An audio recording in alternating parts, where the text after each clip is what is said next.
These little strips of paper have samples of handmade watercolor on them. You can see the colors swatch next to them, and then that little mound is actually dry watercolor. I make these because I put a couple of these in each of my orders, and it's just kind of a fun little surprise. But some people do love these enough to where they requested that I make a little sample grab bag, so I do also offer these in grab bags of 10 random colors.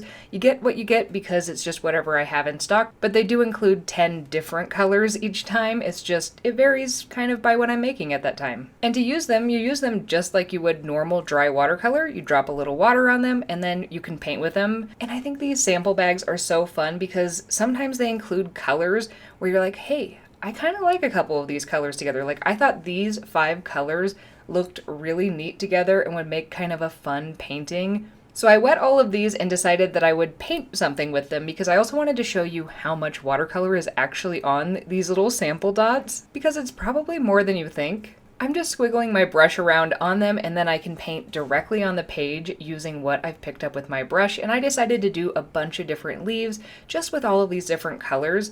And then, like normal watercolor, with less water in your brush, you can pick up more concentrated colors to get either darker colors or add in some details, things like that. And I do really like these colors together. Also, side note, I did not realize until the editing process how much that you can just see my nose or my face reflected in that binder clip. That's funny to me. By the way, if you're lacking inspiration, you should do a page like this where it's just a bunch of overlapping leaves of different colors. Maybe especially just choose a random color palette, not normal leaf colors, because I think this was so pretty and this was really fun to paint.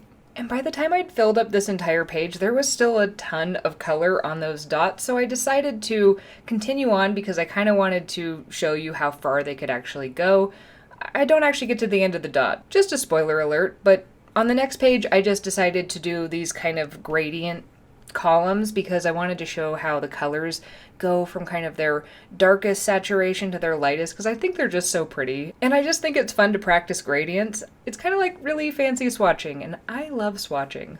And after filling up both of these pages in my sketchbook, I still had quite a bit of watercolor left on these little dots, so you could potentially paint quite a few different things using these samples, and maybe they're kind of like a fun little game, like you just randomly pick a couple of the colors and try to figure out how to make them work together. Maybe it's just kind of your limited color palette. I don't know. It's just kind of fun.